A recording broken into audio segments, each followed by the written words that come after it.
I had always considered myself a loyal partner. My life, in many ways, was like a well-crafted routine. I woke up early, went to work, came home, shared a quick meal with my spouse, and then spent the evening winding down. My relationship had been solid, even if the spark had long since faded. But it wasn't something I gave much thought to. After all, the monotony was comfortable, and in a way, it felt safer. My partner and I were together for years, building a life, a home, and a future. But when you're so used to something, you begin to take it for granted. You think that the small cracks won't matter until one day they widen, leaving you wondering how everything suddenly feels fragile. It wasn't that my partner was a bad person, far from it. They were thoughtful, kind, and patient. But the emotional closeness that we once shared had slipped away somewhere between the busy work schedules and the mundane routines. We didn't fight often, but there was an unspoken tension that lingered between us, something that both of us pretended not to notice. We didn't argue much, but we didn't talk much either. The intimacy had dwindled to almost nothing. Even our kisses felt like an obligation rather than a desire. The cracks in our relationship weren't glaringly obvious. They were more like the dull ache of a long-forgotten injury. It wasn't until I started noticing the little things, the way I'd come home, eager to just be left alone, or the way I found myself more drawn to my phone than to my partner, that I began to realize something had shifted. My partner never said anything, and neither did I. We simply continued our lives as though this quiet disconnection wasn't something worth acknowledging. In the midst of this growing indifference, I found myself turning to my younger brother more than I should. He was 8 years younger than me, but we were always close. Maybe it was the fact that he was still young enough to see the world with a sense of wonder, something I had long since lost. He didn't care about the trivialities of life, the responsibilities and pressures that I faced every day. He was still in that phase where everything felt possible, where you could still dream. We'd have long conversations late at night, and he'd share his hopes and frustrations about the world, his life, and relationships. It wasn't just a distraction from the emptiness I sometimes felt. It was a refuge. My little brother would listen without judgment, always encouraging me to take chances, to break free from the confines of my structured life. Maybe it was this naive optimism that drew me to him, but it was also the way he made me question my own decisions. He wasn't burdened by the complexities of life the way I was. He was honest in ways that made me uncomfortable. I tried to hide the fact that I was no longer fulfilled in my marriage from him, but one evening, after a particularly quiet dinner with my spouse, I found myself texting my brother about how I felt. The words just flowed out of me, raw and unfiltered, as though I needed to get them out of my system. He replied almost instantly, "You deserve to be happy, too." Those words stuck with me. I had never really thought about it like that. I had spent so much time focusing on what my spouse needed, what others needed, that I had forgotten about my own happiness. It was a fleeting moment of clarity, and I soon pushed it to the back of my mind. But the realization lingered. My little brother, without knowing it, had helped me see something that had been buried deep inside me. I didn't know yet how I was going to confront this feeling, but for the first time in a long while, I started to question whether I was still in the right place. The monotony of my life had lulled me into complacency, and now I was feeling the weight of everything that I had neglected. My relationship, my own needs, and perhaps even my desires. It was as if I had been walking through life in a haze, and suddenly, the fog was lifting. I didn't know where this was all leading, but something was changing within me. I wasn't sure whether I was ready to face it yet, but I couldn't ignore it anymore. The quiet discontent that had been building up for months, maybe even years, was now louder than ever. And the more I thought about it, the more I realized that someone might be the key to unlocking this feeling. I couldn't ignore the growing discomfort in my marriage any longer. It wasn't dramatic. There were no yelling matches, no explosive arguments. But there was something missing, something I couldn't quite name at first, but now seemed so painfully obvious. My spouse and I had become roommates more than anything else. We still shared a home, still spoke, but everything felt mechanical, like we were just going through the motions. There were no more surprises, no more tender moments where we looked at each other and smiled simply because we were happy to be together. It was as if the emotional connection had been swallowed whole by routine. The more I thought about it, the more I realized I had been living like this for months, maybe even years. We didn't have the deep conversations anymore. We didn't laugh like we used to. It was all surface level, everything focused on chores, bills, and the daily grind. Even our physical connection had dried up. We'd go to bed at different times, rarely touching, and when we did, it was more out of habit than desire. The kisses we exchanged had lost their meaning. They were quick, automatic gestures before we turned away, each of us retreating into our own separate worlds. I felt guilty, but also resigned. I told myself it was just a phase, that every relationship went through rough patches, and that things would eventually go back to normal. But deep down, I knew it wasn't just a phase. It had been building for a long time, and now it felt irreversible. I had to admit to myself that something was missing. Maybe it had been gone for years, and I was only now starting to feel the absence of it. I kept telling myself that I should talk to my spouse about it. After all, communication was key. But every time I tried to bring it up, I froze. What would I even say? How could I explain that I felt distant, disconnected, and like I was drifting away from them? It sounded so cold, so clinical. How could I possibly put that into words without sounding like I was blaming them? Worse, what if they felt the same way but were too afraid to bring it up? What if this was just the way we were now? The thought of infidelity hadn't crossed my mind yet, but I could feel the pull of something else, something unfamiliar. A desire, a curiosity that I hadn't felt in a long time. It wasn't just about physical attraction. It was about emotional connection. I had been starved for someone who could make me feel seen, heard, and understood. I wasn't looking for someone to replace my spouse, but the thought of being with someone who could fill that empty space, who could make me feel something again, started to take root in my mind. It wasn't even a specific person. It was more of a general yearning for something I didn't even know I was missing. Maybe it was that I wanted to feel desired again. Maybe it was that I wanted to feel like I mattered, not just as a partner but as an individual.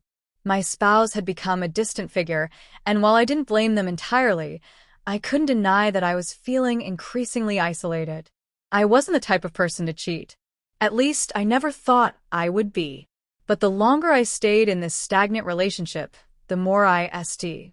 That evening, I didn't expect anything out of the ordinary. It had been one of those typical days, exhausting, uneventful. My spouse was working late, and I was home alone, scrolling through my phone, just trying to pass the time. My little brother had called earlier, but I had missed the call. He usually didn't call so late, so I was a bit surprised when he texted me shortly after. His message was simple. "Hey, got a minute? Need to talk." I felt a tug of curiosity and immediately called him back. We hadn't really talked about anything serious in a while. He had been busy with his own life, work, friends, relationships. But there was something in his tone that made me pause. When he picked up, he was unusually quiet, almost hesitant. "Everything okay?" I asked, sensing something was off. There was a pause, followed by a deep sigh. "I don't know. I'm confused, I guess." It wasn't like him to sound so uncertain. My little brother had always been the confident, straightforward type. But now, his voice wavered as if he was struggling with something, and that familiar unease crept into my chest. "What's going on?" I asked again, trying to sound more reassuring. "I don't know," he muttered. I've been thinking a lot lately. About relationships, about love." My heart skipped. My brother was a hopeless romantic, always searching for something deep, something meaningful. But he had been through some heartbreaks recently, and I knew he was still trying to make sense of it all. It was one of the things we had in common. But this felt different. "I've been thinking about you and your marriage," he said suddenly, his words catching me off guard. I swallowed hard. I didn't expect him to bring this up. My relationship wasn't perfect, but it was my life, my problem, not his. Yet here he was, touching on something I had barely allowed myself to acknowledge. "What do you mean?" I asked, my voice betraying a slight tension. He hesitated. "I don't know. I've been noticing things. You don't talk about your partner much anymore. You seem distant, I guess. You used to be so different." I've always admired how close you two were, but now, I can't help but feel like you've grown apart. I wasn't prepared for this. It was true. I hadn't talked much about my spouse to anyone, not even my brother. I didn't want to admit the distance I had been feeling, even to myself. But hearing it from him, someone so close to me, made it feel undeniably real. Do you think I should talk to them about it? I asked, my voice lower now.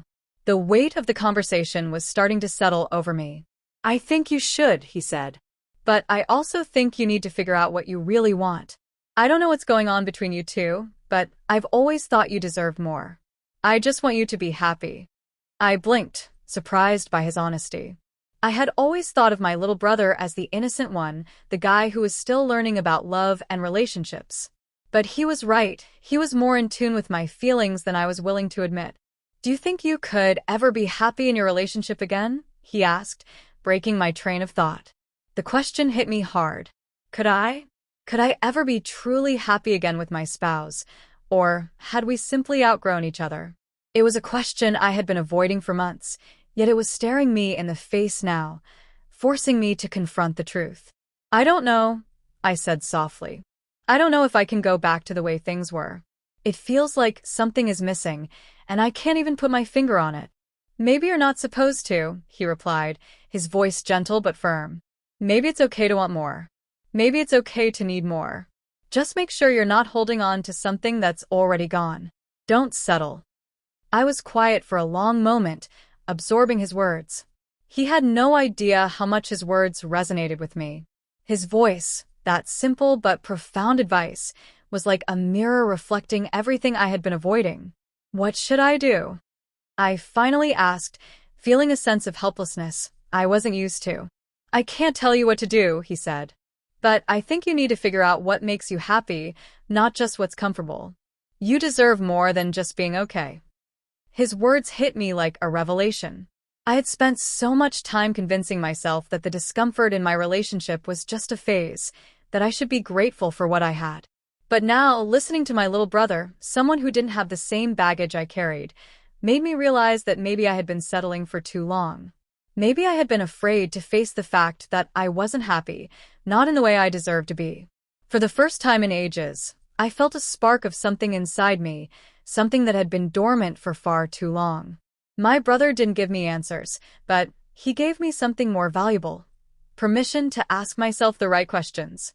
And that alone was enough to make me question everything I thought I knew about my life, my marriage, and what I truly wanted. The following days felt like a whirlwind of conflicting emotions. I couldn't stop replaying the conversation with my little brother in my head. His words had shaken something deep within me, a part of me that had been buried under years of complacency. I realized he was right. Something in my marriage was broken, but I had been too afraid to admit it. I had been so focused on holding everything together that I had ignored the cracks, hoping they would somehow heal on their own. Now, those cracks had turned into a deep fissure, and no amount of pretending could mask the truth any longer. I didn't know what I wanted. The feeling of longing that had crept up on me didn't have a clear target. It wasn't about someone else specifically. It was about the emotional fulfillment I had been missing for so long. I craved connection, intimacy, excitement, things I hadn't felt in a long time. But how could I possibly ask for those things now? Could I really throw away the life I had built with my spouse? The thought of betraying them felt wrong, but the thought of staying in this stagnant, emotionless relationship was suffocating. I was torn between my sense of loyalty and the undeniable yearning for something more. In the days that followed, I tried to ignore the nagging voice in the back of my mind, telling me to act, to do something, to make a choice. But each time I looked at my spouse, I felt the distance between us grow. It wasn't just physical anymore. It was emotional, too. We hadn't had a real conversation in weeks, not about anything important. Our connection felt like an illusion, a facade that both of us had become skilled at maintaining. We had both settled into the routine of simply coexisting. I thought about talking to them, confronting the issue head-on, but I wasn't sure how to even begin. How do you explain to someone that you feel like a stranger in your own relationship? How do you admit that you've been craving something outside of what you've had for so